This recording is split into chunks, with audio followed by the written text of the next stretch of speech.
Hey there, happy Monday. I am going to do beads today. I'm going to do beads, and then later on I'm going to do the little knotted up head pins that I do. So it's kind of a twofer today. So I have a piece of black. Obviously you can do whatever color you want. I also use scrap. And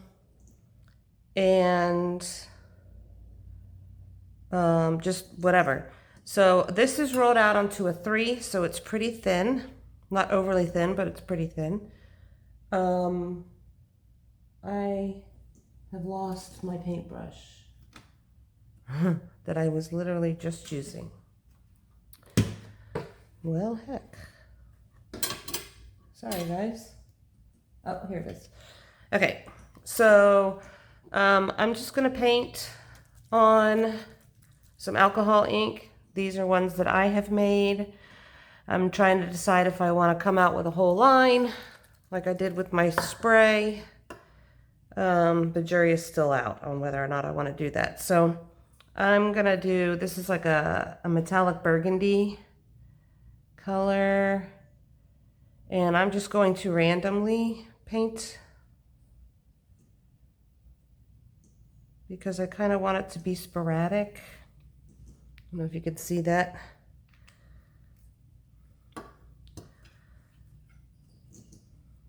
This is a pearl pink.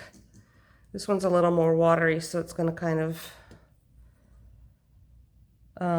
interact with that burgundy that I just did. But I'm going to do the rest of the little areas in here.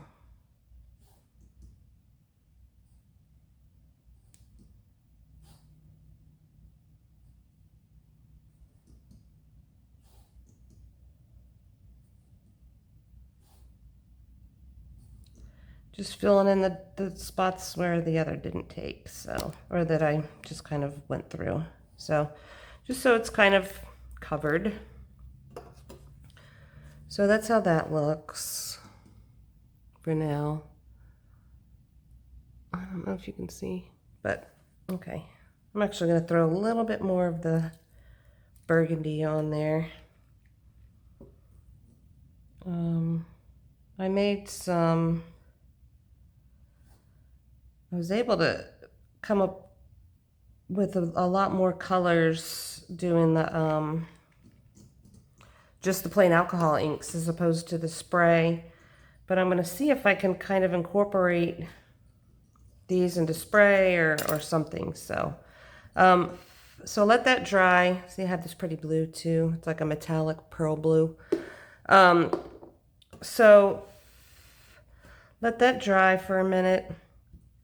And then we're going to take our razors, our blades.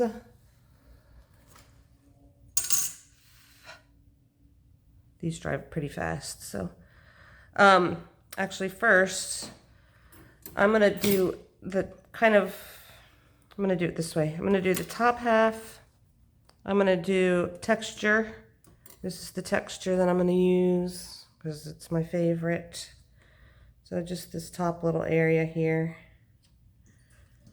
Just going to put some texture on there.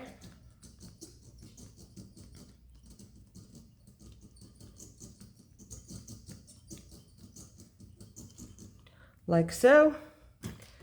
And then the bottom part, I'm going to do, I'm going to take my dotting tool and I'm just going to do some lines.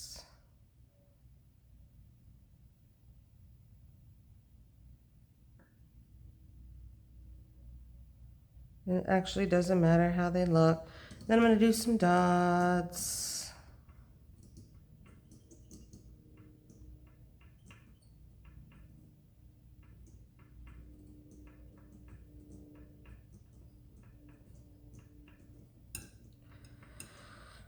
And that looks pretty good. Okay, so now I'm going to take my blade.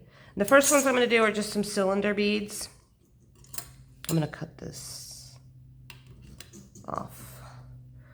I'm just going to do some cylinder beads. You can do them around a toothpick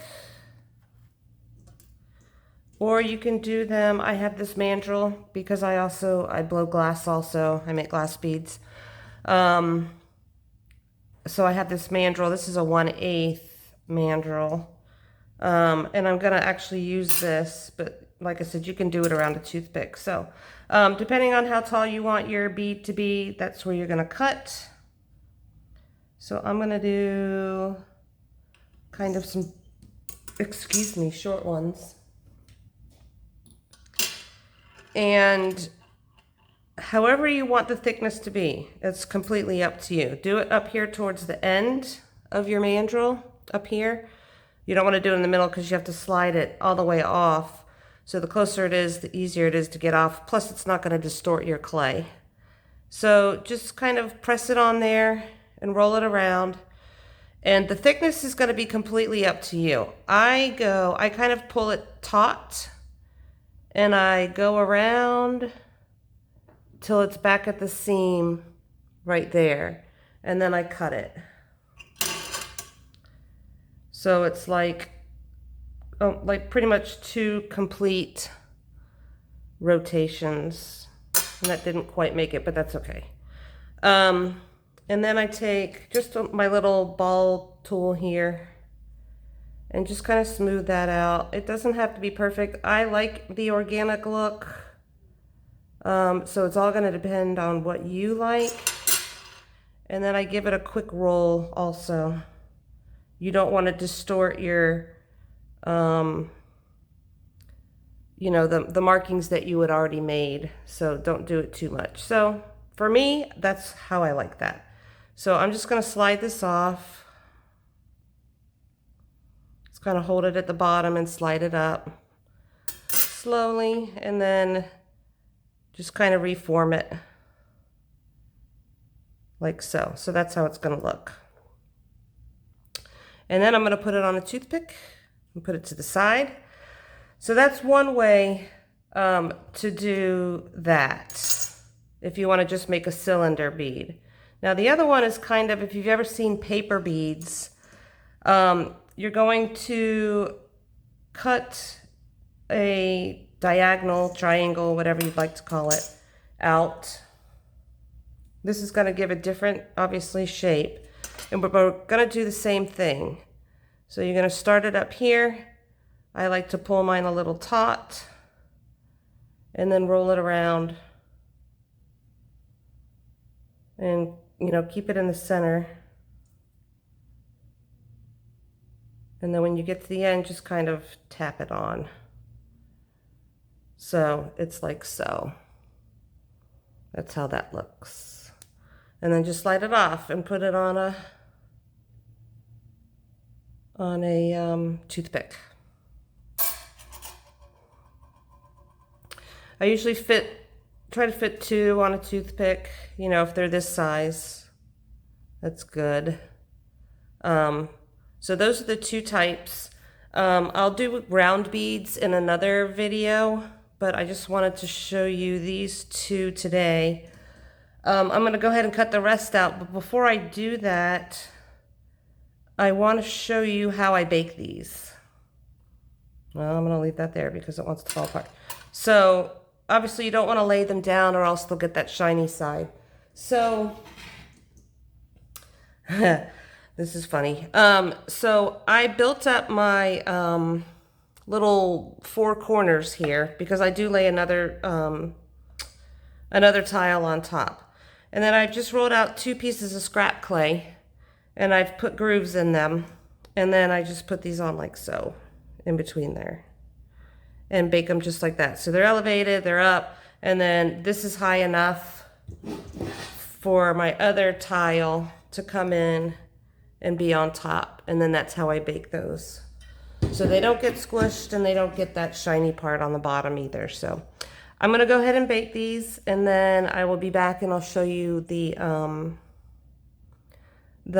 head pins and how I finish this off. So I'll be back.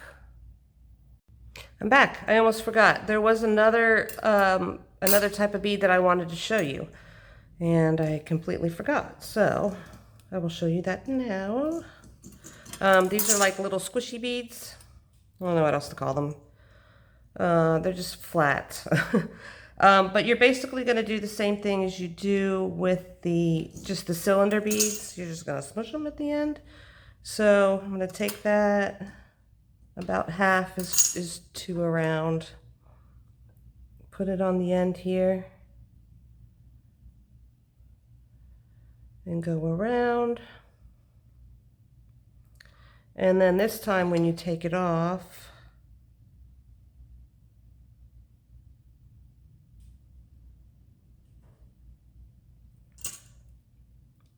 that was horribly unsuccessful. This time when you take it off, you're literally just going to flatten it. So just squish it down. You can use your acrylic press if you want, but it should still also have a bit of the whatever pattern that you put on there.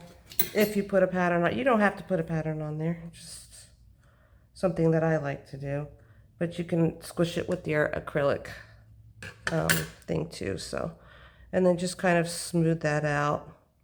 And then you're going to bake them the same way. Again, I like a funky shape.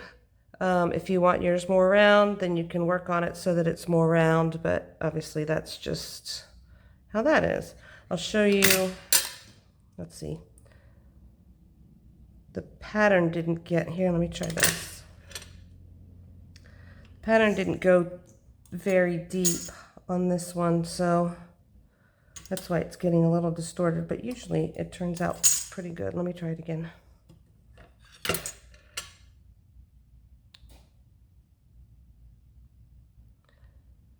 Yeah. Probably also because I smoothed it down with this thing because I thought I was on the seam. I'm used to doing all this under my my handy dandy magnifying light, and I can see better, but then you guys wouldn't be able to see what I'm doing.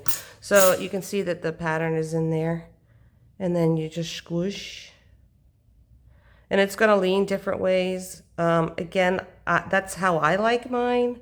If you don't, then just be more cognizant about pressing straight down when you do yours. But you can see that this one has a little pattern in there.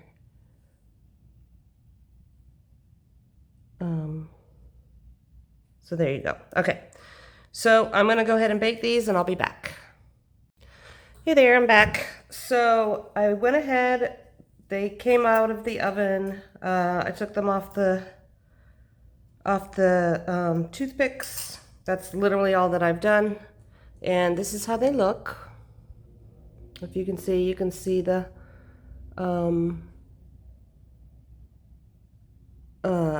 markings on these and a little bit on these, but you can definitely, you know, tell that something happened there.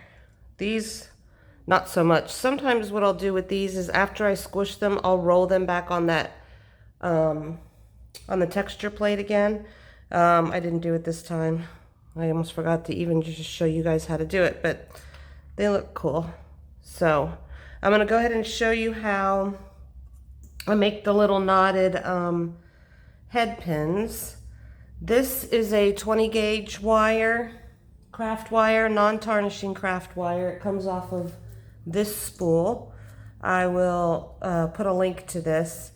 I'm using 20 gauge. You can use 20 or 22, but I really wouldn't go any thinner than that or even thicker than that because those two are just, they're the most stable, and also you're going to be able to get more beads on and that kind of thing.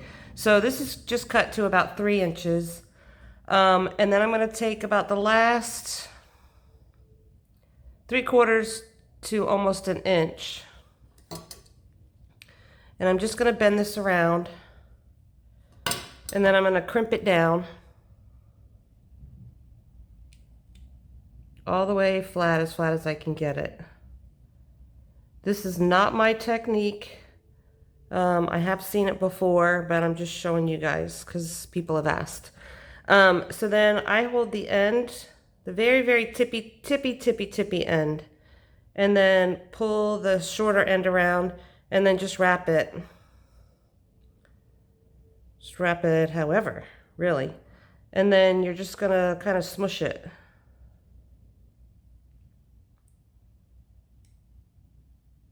Smush it so that that little end is not poking out. It might take a couple of tries. There we go. Nope. But there you go. And then just get it to how you want to look. I like them to look a little disheveled. So I'm going to keep it like this. And then just go ahead and bead as usual. I'll show you. When you have these on the end, you don't need to put a tiny bead at the end because nothing's going to fall off of this. So I'm going to go ahead and I'm going to do this. Somehow I've cut myself. Sorry about that. And then, actually, I'm going to do, where am I bleeding? I'm going to do this. And then I just have these little purple stone beads. They're just, I think they're some kind of agate or something like that. They're not amethyst. And then a bigger one. Then I'll put this guy on.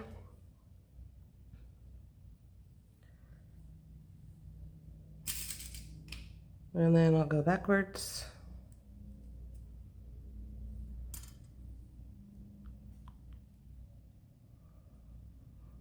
This guy. And then I am going to put a small ball on the top.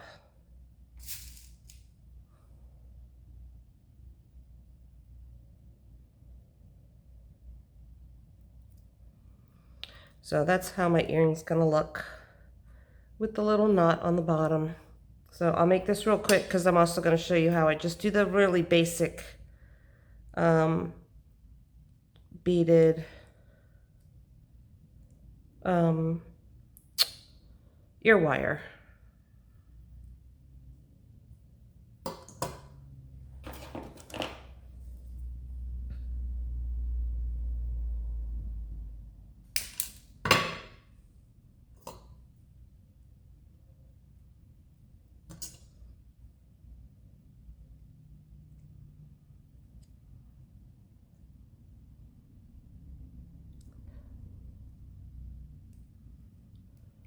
Twist that around. I'm sure most of you know how to do earrings, but okay, so that's how that looks. Bend it to the right shape there. So there you go, there's that. So I take a ball end head pin, and I got these on Amazon. They're stainless steel, so they should be okay for people's sensitive ears. And I'll put a link to that. I really hope that I remember to do this for you guys. But I take my, I guess these are needle nose. I'm not really sure. The wire wrapping pliers, I'm not sure. But I go almost to the very, very end here, like that. And twist it up. Put this on so that it's down in there. And then get in there and then twist it the rest of the way. So that it's touching that, so it's not going to fall out. And then just like with all the other ones, take my handy dandy paintbrush and wrap that around. And that's it. And then just put your little crimp at the end. Like so. That's it. That's all you do, guys. So that is the couple of the beads for today. And I will do a tutorial for making just a round bead. I'm not a big fan of round beads. I'll show you how to do them. And then I'm probably going to squash it because I like them a little flatter when I do mine. But that is it for today. I hope you guys enjoyed it, and I'll see you next time. Have a great day. Bye.